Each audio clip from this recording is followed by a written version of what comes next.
Ji, men yang bener dong, Ji. Iya, sorry Jam. Wah, Wih, Chef, rapi banget. Mau kemana nih? Mau ngerjain tugas MTK nih cuy. Besok dikumpulin. demi apa? Demikian, sekian, terima kasih. Ya, serius, Chef. Tugas apaan? Tugasnya enak nih. Kita disuruh beli martabak pizza, terus dipotong-potong. Wah, enak tuh. Boleh. Baca sendiri nih tugasnya. Lagian zaman sekarang tuh, ngapain keluar-keluar capek-capek? Bisa lihat online. Iya tuh, ide bagus. Lagian kita juga lagi mager. Yaudah, pesen ya. Yes, kuy. Ya, gagal tebak pesona deh. Yang ini nih, gimana? Iya, udah berangkat. Nah, tuh dateng. Wah, mantap. Kuy makan. Jangan dulu. Kita ikutin dulu langkahnya. Yang pertama, tuliskan unsur-unsur lingkaran yang kamu temukan setelah melakukan langkah-langkah berikut ini. Yang pertama, potong martabak pizza dari pinggir hingga titik pusat. Yang kedua, potong Bentar. martabak... Sebelumnya titik pusat itu apa ya? Titik pusat itu titik tengah. Jakarta Pusat aja ada di tengah. Berarti titik pusat itu titik tengah. Terus kenapa Jawa Tengah bukan Jawa Pusat? Udah. Daripada pusing, tugas kita ada dua nih. Yang satunya, nyari sejarah pi.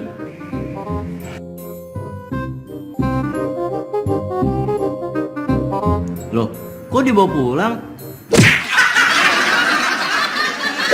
Halo sahabat edukasi, lapar lihat martabak tadi ya? Sama saya juga. Aduh, itu martabak kalau dipotong-potong enak sekali, ada kecoklatnya lumer di, aduh. Ya, tapi martabak itu bentuknya tadi apa? Lingkaran ya, bentuknya lingkaran dengan bagus sekali. Ketika kita potong, sebenarnya ketika kita potong dengan sama rata semuanya, itu sebenarnya kita sedang menerapkan unsur-unsur dalam lingkaran untuk mendapatkan porsi yang sama besar. Nah, apa saja unsur-unsur lingkaran itu? Kita bisa lihat sahabat edukasi. Pernahkah lihat ban sepeda, jam dinding, koin? Semua kan lingkaran, apalagi jam dinding ketika jamnya bergerak. Semuanya itu sebenarnya mencerminkan tentang unsur-unsur lingkaran. Setiap hari kita sudah melihat itu, tapi kita tidak tahu saja, oh ternyata itu adalah bagian yang ada dalam lingkaran atau bagian unsur-unsur dari sebuah lingkaran. Nah, kita lihat lingkaran itu mempunyai unsur-unsur. Yang pertama, lingkaran pasti mempunyai titik pusat. Titik pusat ini adalah sebuah titik yang berada tepat di tengah-tengah lingkaran. Dimana kalau titik ini ditarik garisnya keliling lingkaran ke tepinya, dimanapun ditarik garisnya ke tepi itu, semua garis itu akan sama panjang. Nah, itulah titik pusatnya berarti.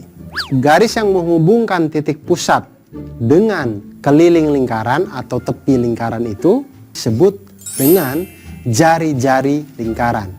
Makanya kalau teman-teman atau sahabat edukasi melihat roda sepeda, orang-orang biasa mengatakan itu dengan jari-jari sepeda, jari-jari ban. Nah, itu karena ban itu berbentuk lingkaran dan yang menghubungkan pusat dengan keliling itu adalah jari-jari. Unsur selanjutnya adalah apa yang kita sebut dengan diameter.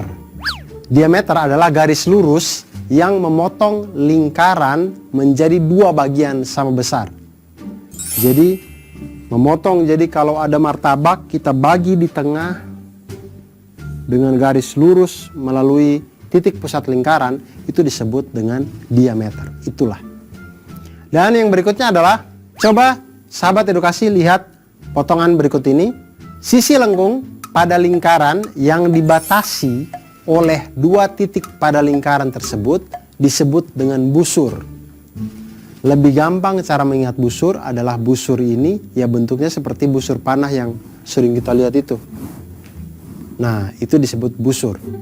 Daerah dalam lingkaran yang dibatasi oleh dua jari-jari dan sebuah busur itu disebut dengan juring. Jadi dua busur, dua jari-jari, nah ini disebut dengan juring. Kemudian kalau tadi kita sudah mengetahui apa itu busur, kemudian unsur selanjutnya yaitu tali busur. Nah, tali busur itu adalah ruas garis yang menghubungkan dua titik pada keliling lingkaran. Jadi tadi kan busurnya kan begini nih, set. Nah, dari ini titik ini ke titik yang di sini, set, ketika ditarik itulah busur. Makanya cara mengingat busur dan tali busur itu adalah tanamkan saja di kepala kita seperti busur panah. Ini tali busur, ini busur. Begitu. Kemudian daerah dalam lingkaran, yang lain adalah daerah dalam lingkaran yang dibatasi oleh tali busur dan busur. Ini busur, ini tali busur. Nah, daerah yang dibatasi oleh kedua ini disebut dengan tembereng. Tembereng. Kalau tembem itu pipi, ini tembereng. Ini tembereng, ini ada di dalam lingkaran. Nah, berikutnya, selain unsur-unsur lingkaran, ada yang tidak kalah penting untuk dipelajari, yaitu sesuatu yang namanya pi. Pi, lambangnya seperti yang terlihat. Nah, pi itu memiliki simbol khusus seperti yang pada gambar itu ya. Itu huruf Yunani, ya dibacanya pi, memang dia itu. Pi, gitu. Nah, beberapa orang zaman dulu itu menggunakan bilangan 3 sebagai bilangan pi. Bilangan itu sebenarnya jauh dari keakuratan, namun bilangan itu mudah untuk digunakan dalam perhitungan. Jadi zaman dulu itu orang tahu pi itu sama dengan 3. Nah, tapi ini agak jauh dari akurat ya. Belakangan orang tidak lagi memakai itu. Orang Babilonia menggunakan bilangan yang hampir akurat, yaitu 3 plus 1/8. Jadi nilai dari pi itu adalah 3 plus 1/8. Itu ditemukan oleh orang Babilonia dari zaman tidak enak itu ya. Kemudian orang Mesir kuno 1650 sebelum Masehi menggunakan nilai pi, yaitu 4 kali 8/9 kali 8/9. Nah, lalu sekitar 250 sebelum Masehi, seorang matematikawan Yunani terkenal bernama Archimedes menggunakan poligon sebagai bantuan untuk menemukan nilai pi, yaitu 223/71 dan 22/7. Dan dari situlah sampai sekarang kita kenal pi itu 22/7 atau 3,14 dan seterusnya. Tahukah sahabat edukasi dari manakah asal pi itu? Asal pi itu dari Yunani. Kan tadi saya sudah bilang, pi itu dari Yunani. Hurufnya. Tapi angka pi itu didapat dari, perhatikan lingkaran berikut. Pertama, buat lingkaran dengan keliling dan diameter sembarang. Lingkaran pertama, keliling 4 cm dan diameter 1,27324 cm. Lingkaran kedua, kelilingnya 15 cm, diameternya itu ternyata 4,774648 cm. Kemudian lingkaran ketiga, kita buat kelilingnya 9 cm dan diameternya itu 2,864789. Nah, dari semuanya ini kemudian kita membagi masing-masing keliling lingkaran dengan diameternya. Jadi kita ambil perbandingan keliling lingkaran dengan diameter. Lingkaran pertama hasilnya adalah 3,141591. Lingkaran kedua hasilnya 3,140387. Lingkaran ketiga hasilnya 3,141593. Dari ketiga lingkaran tersebut didapat bahwa hasil bagi antara keliling lingkaran dan diameternya selalu konstan atau tetap jika dibulatkan menjadi 3,14. Nah, dari situlah pi itu berasal. Angka pi berasal dari perbandingan keliling dibanding diameter. Bukan hanya dari Yunani seperti yang tadi. Nah, sahabat edukasi, itulah tadi unsur-unsur dari lingkaran. Ada jari-jari, ada titik pusat, ada keliling lingkaran, ada tembereng, ada tali busur, ada juring, ada pi. Dan sejarah pi dan luar biasa semuanya, akhirnya kita tahu tentang unsur lingkaran. Ternyata lingkaran tidak sesederhana itu. Tidak hanya bulat-bulat seperti itu, tapi ternyata banyak hal yang bisa kita pelajari dari situ. Hal-hal yang sederhana dalam hidup terkadang memang banyak pelajaran yang bisa diambil. Oleh karena itu, jangan pernah meremehkan apapun yang ada dalam hidup kita, karena semua hal yang mungkin remeh di hadapan kita itu mengandung banyak pelajaran di dalam hidup kita. Oleh karena itu, tetap belajar matematika.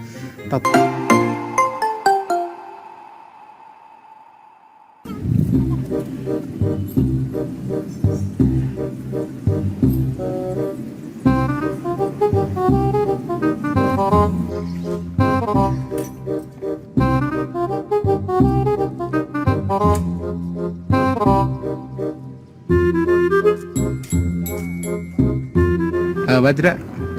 Biasa sepeda tua. Katanya rumahnya deket. Rumahku mah deket banget dari sini.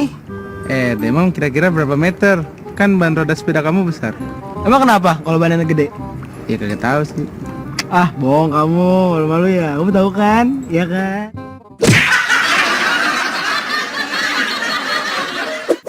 Nah, sahabat edukasi, itu tadi kalau putaran lingkaran itu ketika kita membuat dalam lintasan, itu akan menjadi satu garis lurus, yang mana garis lurus itulah yang kita sebut sebagai keliling lingkaran.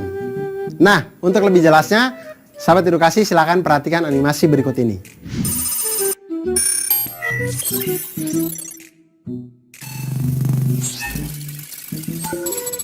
Panjang garis yang dihasilkan sama dengan keliling lingkaran.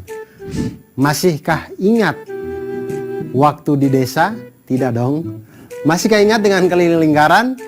Nah, iya betul, keliling lingkaran itu sama dengan 2πr atau pi kali diameter boleh, karena 2r itu sama dengan diameter. Nah, sekarang kita lihat masalahnya. Permasalahannya itu ada Azra. Azra ini mengendarai sepeda dari rumahnya menuju ke gor. Nah, di sana selama dia mengayuh sepedanya ini, dia menghitung ternyata ada 300 kayuhan sampai dia ke gor. Nah, jika satu kayuhan sepedanya Azra ini adalah satu kali roda berputar secara penuh, pertanyaannya adalah berapakah jarak gor jika jari-jari ban sepedanya Azra adalah 35 cm. Dari permasalahan ini kita tahu bahwa Azra ini adalah anak yang kurang kerjaan, karena selain dia mengayuh sepeda, dia juga menghitung kayuhannya. Maksud saya kalau sudah capek otot, ya jangan capek otak. Kenapa harus dua-dua dibuat capek gitu, Azra. Besok-besok jual aja sepedanya Azra biar tidak perlu capek-capek ya. Tapi tidak apa-apa, kita akan bantu Azra menghitung jarak rumah dengan gornya. Kita tahu sekarang jari-jari sepedanya Azra ada 35 cm. Kemudian kayuhannya sebanyak 300 kali. Satu kali kayuhan adalah satu kali roda berputar secara penuh, artinya itu satu kali kelilingnya lingkaran. Oke, sekarang kita akan menghitung keliling lingkaran. Keliling lingkaran itu adalah sama dengan 2πr, di mana keliling roda Azra itu adalah 2pi dikali dengan 35 cm, karena 35 ini adalah jari-jari roda sepedanya. 2 kali 22 per 7 kali 35 sama dengan 220 cm atau sama dengan 2,2 meter. Artinya dalam satu kali Azra mengayuh, dia akan maju sebanyak 2,2 meter.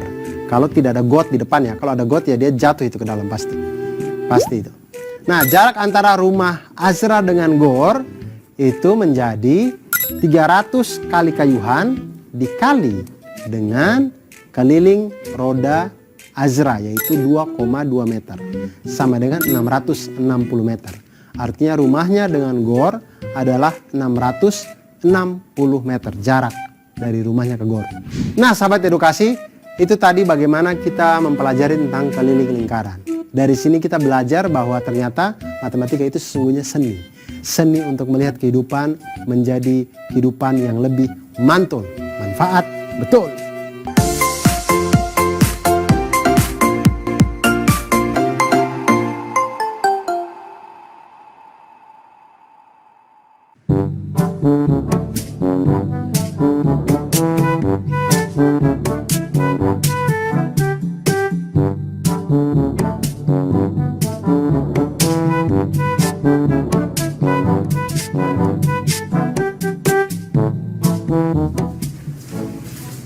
Ji,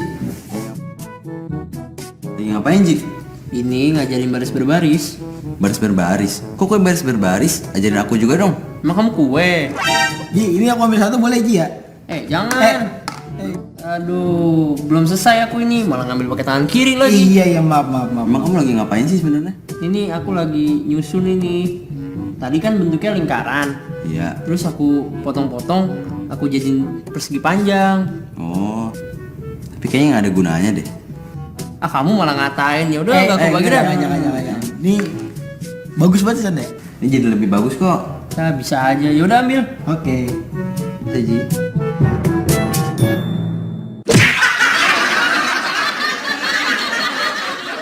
Hai sahabat edukasi, itu tadi ya teman-teman kita tadi itu sebenarnya mereka sedang mencoba untuk membuktikan rumus dari luas lingkaran. Seperti apa? Jadi kita bisa memotong lingkaran itu menjadi juring-juring yang sangat kecil, kemudian kita susun sehingga itu membentuk sebuah bangun datar yang kita kenal dengan nama persegi panjang. Nah, ketika persegi panjang, ketika bentuknya menyerupai persegi panjang, kita tahu bahwa persegi panjang ini mempunyai rumus luasnya adalah panjang kali lebar. Nah, di mana ketika juring ini kalau kita susun, panjang yang dimaksud itu adalah setengah dari keliling lingkaran tersebut. Kemudian lebarnya itu adalah panjang dari jari-jari lingkaran tersebut. Jadi, luas persegi panjang itu panjang dikali lebar atau setengah keliling lingkaran dikali dengan jari-jari. Sama dengan setengah dikali 2 PR dikali dengan R. Sama dengan pi R kuadrat.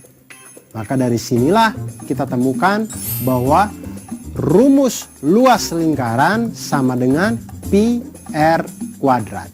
Nah, sekarang kita akan lihat sebuah contoh soal yang luar biasa. Di pusat sebuah kota, rencananya akan dibuat sebuah taman berbentuk lingkaran dengan diameter 56 meter. Di dalam taman itu akan dibuat kolam berbentuk lingkaran juga berdiameter 28 meter.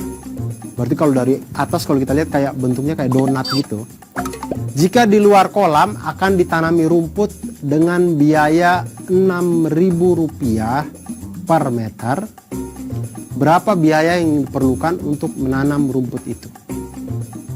Nah, di sini kita lihat cara menyelesaikan permasalahan itu mudah saja. Yang harus kita lakukan adalah mencari selisih luas lingkaran yang besar, luas lingkaran taman, dan luas lingkaran kolam. Kita hitung dulu luas lingkaran taman. Jari-jari dari lingkaran taman itu adalah setengah dari 56 meter, karena 56 meter adalah diameternya. Artinya jari-jari lingkaran taman adalah 28 meter. Maka luas lingkaran taman adalah pi R kuadrat sama dengan 22/7 dikali dengan 28 kuadrat. Luas taman sama dengan 2464 meter persegi. Sekarang kita menghitung luas dari lingkaran kolam. Lingkaran kolam itu jari-jarinya adalah setengah dari 28 meter. Artinya jari-jari lingkaran kolam itu adalah 14 meter. Maka luas lingkaran kolam adalah pi R kuadrat sama dengan 22/7 dikali dengan 14 kuadrat. Sama dengan luas kolam adalah 616 meter persegi. Selanjutnya kita mencari selisihnya. Selisih antara lingkaran taman dengan lingkaran kolam, yaitu 2464 meter persegi dikurangi dengan 616 meter persegi. Sama dengan 1848 meter persegi. Nah, biaya yang dibutuhkan untuk ditanami rumput, jadi ini lingkaran taman, kolam, pinggir-pinggirnya rumput. Banyaknya rumput yang akan digunakan atau biayanya adalah luas rumput dikali dengan biaya per meter persegi. Nah, luas rumput tadi adalah 1848, kemudian biayanya adalah 6.000 per meter persegi. Oleh karena itu, dikalikan 1848 meter persegi dikali dengan Rp6.000 per meter persegi sama dengan Rp11.088.000. Biaya yang dibutuhkan untuk menanam rumput di taman kota tersebut adalah Rp11.088.000. Oleh karena itu, kalau tamannya sudah jadi, dilarang untuk menginjak rumput. Karena rumput itu harganya 11 juta, mahal. Dibuat dari pajak kita, jadi harus kita lestarikan. Oleh karena itu, sahabat edukasi, sampai di sini kita sudah bicara tentang keliling lingkaran, luas lingkaran, kita sudah bicara juga tentang unsur-unsur lingkaran. Dan penting untuk kita untuk mengetahui, menjaga fasilitas publik, jangan injak rumput sembarangan, karena semua itu adalah milik kita bersama, harus kita jaga, seperti kita menjaga semangat kita untuk belajar matematika agar menjadi orang yang mantul. Manfaat, betul.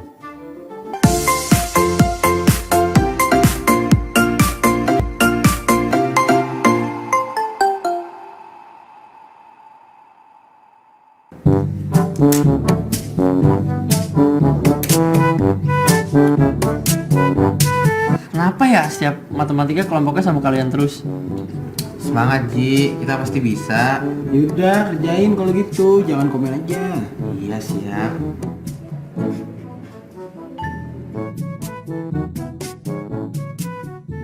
Nah, nih guys, udah jadi lingkarannya. Wih, bagus, bagus, bagus. Yaudah, sekarang kita gunting aja. Kamu dilipat-lipat. Oke, siap.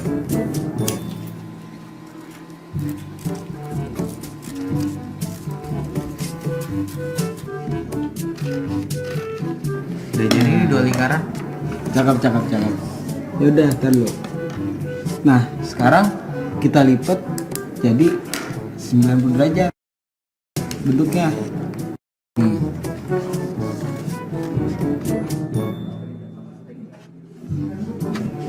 Terus bentuk lagi. Terus kita tandain titiknya. Titik A, titik B di sudut keliling. Nah, habis itu kita buka. Nah, set. Habis kita buka, kita lipat lagi. Tapi kaki-kaki sudutnya tetap titik yang A sama B tadi. Nih, Ngelipatnya bebas tuh. bebas ngelipatnya. Asal titik kakinya A sama B yang tadi. Tuh, kan udah jadi. Terus udah jadi lipat, kita garisin dah.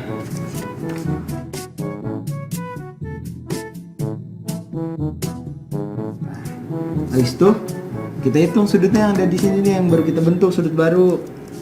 Pakai ini namanya Apa tuh? busur namanya. Busur. Oh, busur. Nah, ini dapatnya 45 derajat. 45 derajat. Nah, 45 derajat. Tuh, udah, jadi gini. Sudut pusatnya sama sudut keliling. Terus hubungan mereka gimana? Bukan mereka mah alhamdulillah baik-baik aja. Alhamdulillah ya baik-baik aja mereka. Ya mudah-mudahan mereka sehat dah. Amin.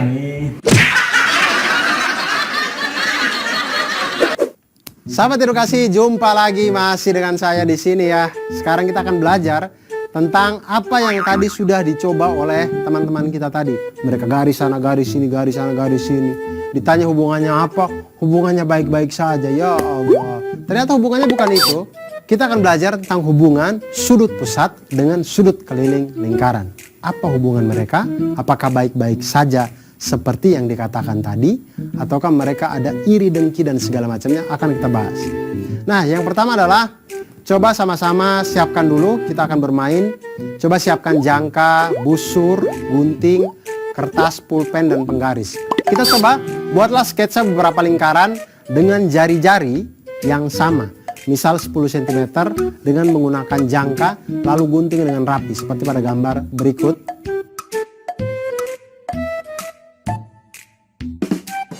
Lalu lipat kedua lingkaran sehingga membentuk sudut 90 derajat. Lalu tandai 2 titik pada busur yang terbentuk, misal titik A dan B. Kemudian buka salah satu lipatan tersebut, lalu lipat membentuk sudut keliling tertentu yang masing-masing kaki sudutnya melalui titik A dan B, seperti pada gambar. Gunakan busur derajat untuk mengukur besar sudut pusat dan sudut keliling yang telah dibuat.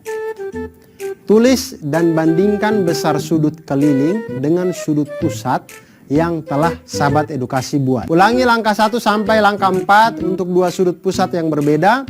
Dan kemudian catat itu satu persatu.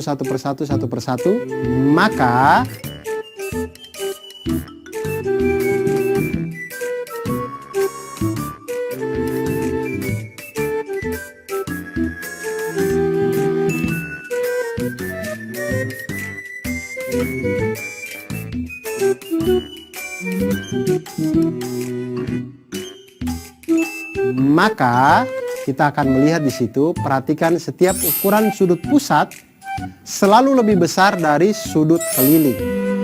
Dari ketiga data tersebut dapat kita simpulkan bahwa sudut pusat sama dengan 2 kali sudut keliling, atau ukuran sudut pusat sama dengan 2 kali sudut keliling, atau sudut keliling sama dengan setengah sudut pusat. Nah, sekarang kita lihat kalau ada gambar seperti ini. Dengan pusat lingkaran berada di titik O, sudut ABE ditambah sudut ACE ditambah sudut ADE sama dengan 96 derajat. Ketiga sudut ini jumlahnya 96 derajat. Pertanyaannya adalah berapa besar sudut AOE? Nah, sudut ABE, sudut ACE, sudut ADE ini adalah sudut keliling yang menghadap busur yang sama, yaitu busur AE. Maka sudut ABE, ACE, dan ADE memiliki besar sudut yang sama. Misal kita anggaplah besar sudutnya mereka ini, sudut keliling mereka ini adalah X. Maka sudut ABE tambah sudut ACE tambah sudut ADE sama dengan 96 derajat. Artinya X ditambah X ditambah X sama dengan 96 derajat. Atau 3X sama dengan 96 derajat. X sama dengan 32 derajat. Berarti mereka ini mempunyai besar sudut, ketiganya ini adalah 32 derajat. Sekarang sudut AOE itu adalah sudut pusat yang menghadap busur yang sama, itu busur AE. Artinya sudut AOE ini adalah 2 kali dari besar sudut keliling lingkaran yang tadi, yang ACE, ABE, ADE tadi itu. Jadi sudut AOE sama dengan 2 kali sudut X atau nilai X tadi, yaitu 32 derajat. Sudut AOE sama dengan 64 derajat. Dari sini sahabat edukasi, kita jadi tahu bahwa ternyata sudut pusat itu adalah 2 kali sudut keliling pada lingkaran. Dari ini kita bisa menghitung, kita bisa tahu tentang hubungan-hubungan antar sudut, dan ini mengajarkan kita juga tentang hubungan baik antara mereka di dalam lingkaran. Artinya kita juga harus menjaga hubungan baik di dalam lingkaran keluarga, lingkaran pertemanan, dan lingkaran masyarakat kita, agar kita menjadi manusia yang mantul, manfaat, betul.